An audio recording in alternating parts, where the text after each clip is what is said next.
onion. Maglagay tayo ng onion. Yan. Isang piece lang ng onion. Oil. Yan, oil.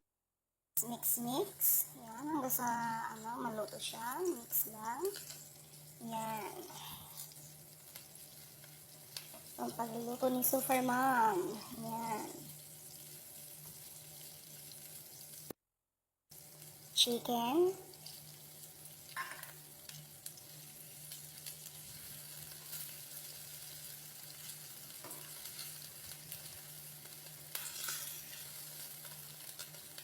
Ayan lang muna natin siya maluto ng 5 to 10 minutes. Gisa natin ng 5 to 10 minutes. Carrots.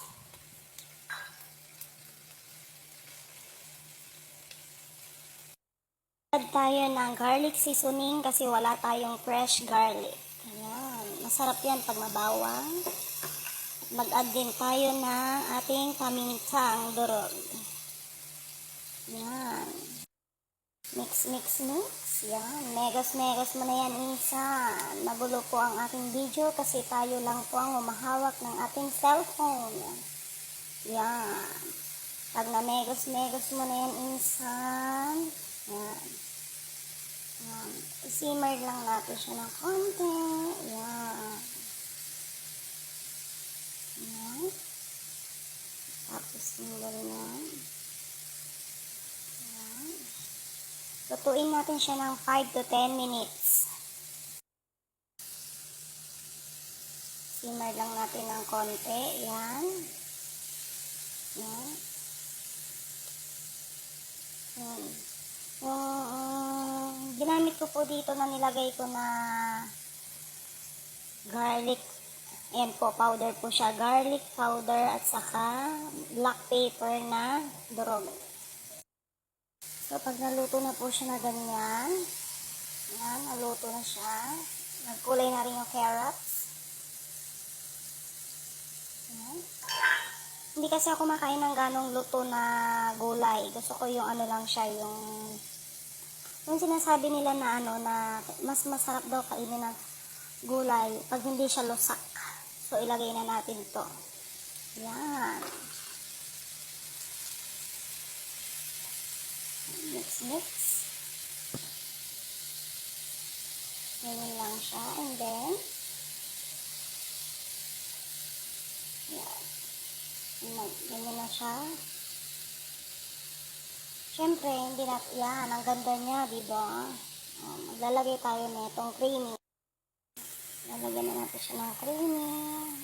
Yan.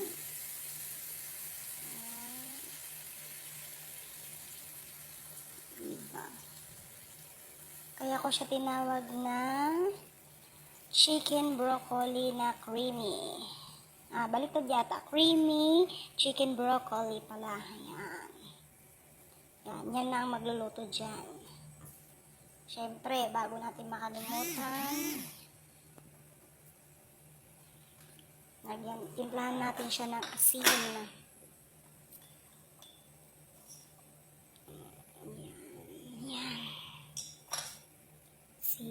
Yan.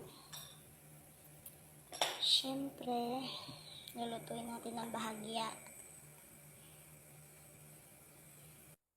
Habang hinihintay po natin siyang maluto, matuyuan ng konti, ang gagawin po natin is, ipapainit po natin ang ating kanin. Yan, ang biryani rice.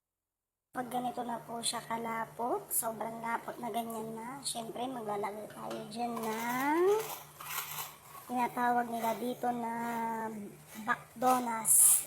Kung sa atin ay celery. Yan ang magkukumpleto ng lasa.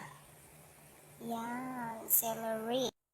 Ayan na po, luto na po siya. Yan, let's eat na po tayo. Yan na po ang ating pagkain sa ngayon. Yan, biryani rice at saka creamy chicken broccoli.